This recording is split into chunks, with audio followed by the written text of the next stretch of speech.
Friends, उम्मीदवान official channel पर आप सभी का बहुत बहुत स्वागत है। फ्रेंड्स, आज के वीडियो में हम चर्चा करेंगे कि आरएस मेंस 2024 का सेकंड पेपर किस स्तर का था। इससे पहले मैंने वीडियो अपलोड किया है जिसमें आरएस मेंस 2024 के पेपर फर्स्ट पे हमने चर्चा की है और आपको बहुत अच्छे तरीके से मैंने बताया है विद फैक्ट्स कि पिछले स्तर से तुलनात्मक रूप से पेपर कैसा था। आज चर्चा करेंगे पेपर सेकंड की। देखिए, पेपर सेकंड के पार्ट ए की बात करते हैं जो कि एथिक्स से जुड़ा हुआ है। नीति शास्त्र का जो फर्स्ट भाग है जिसमें 2 मार्क्स क्वेश्चन पूछे जाते हैं, वो कैसा था? वो पिछले प्रश्नों के स्तर का ही था। जो आरएस 2023 में क्वेश्चन पूछे गए थे, लगभग उसी स्तर के क्वेश्चन इस बार भी पूछे गए। जैसे सद्गुण को माध्य के रूप में, एक क्वेश्चन सद्गुण को माध्य के रूप में कैसे बताया जाता है, इस तरह का क्वेश्चन पूछा गया था। उसके स्तर का क्वेश्चन ही आरएस 2024 में पूछा गया था, जो उपाय कौशल के रूप में क्वेश्चन था। और कुछ क्वेश्चन काफी सरल थे जिसमें मार्क्स मिलेंगे, थोड़ा बहुत भी हम लिखेंगे तो उसमें मार्किंग होगी पिछली बार की तुलना में। फिर बात करते हैं 5 मार्क्स क्वेश्चंस की। तो 5 मार्क क्वेश्चन इस बार पिछले परीक्षा की तुलना में ज्यादा विश्लेषणात्मक थे, ज्यादा एनालिटिकल थे और उसमें मार्क्स मिलने की संभावना भी पिछली बार की तुलना में कम है, इसलिए यह स्तर कठिन था। जैसे गहन नैतिकता से जुड़ा एक क्वेश्चन था, औपचारिक शिक्षा एवं सामाजिक अंतर्निवेशन जैसा एक क्वेश्चन था। बिल्कुल अलग तरह के सवाल थे जो हमने कहीं पढ़े नहीं है, जो हमारी समझ के आधार पे सवाल पूछे गए थे और इसमें हर किसी ने अलग अलग तरीके से लिखा है क्योंकि कोचिंग नोट्स में इस तरह के क्वेश्चन हमको देखने को नहीं मिले थे। तो 5 मार्क क्वेश्चंस जो थे वो पिछली बार की तुलना में ज्यादा कठिन थे। फिर बात करते हैं 10 मार्क क्वेश्चंस की। तो 10 मार्क क्वेश्चन इस बार ज्यादा विश्लेषणात्मक और कठिन थे पिछली बार की तुलना में। ऐसा क्यों?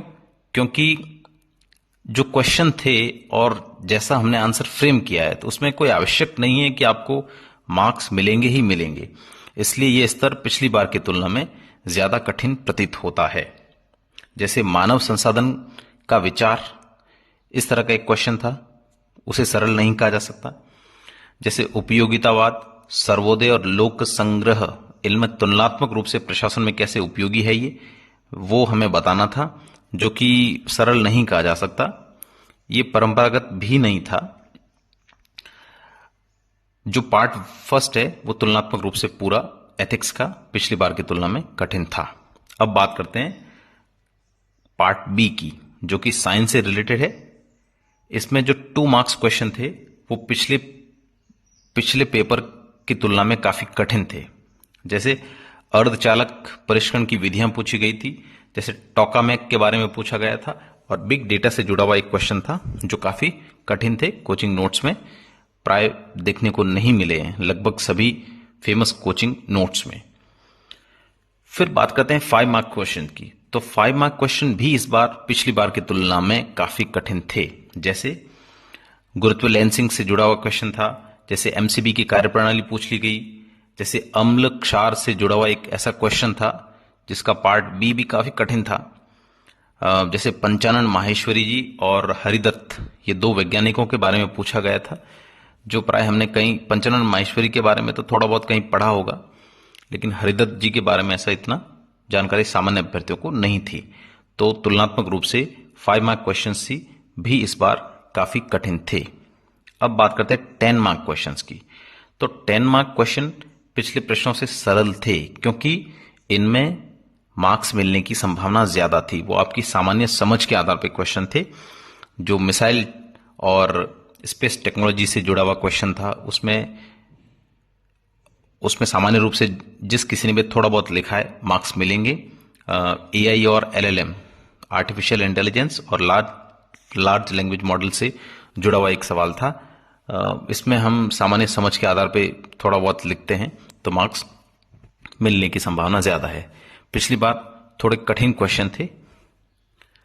अब बात करते हैं पार्ट सी की, जो कि ज्योग्राफी से रिलेटेड है। उसमें सबसे पहले देखते हैं 2 मार्क्स क्वेश्चन। तो 2 मार्क क्वेश्चन पिछले प्रश्नों की तुलना में, पिछले पेपर की तुलना में काफी कठिन थे।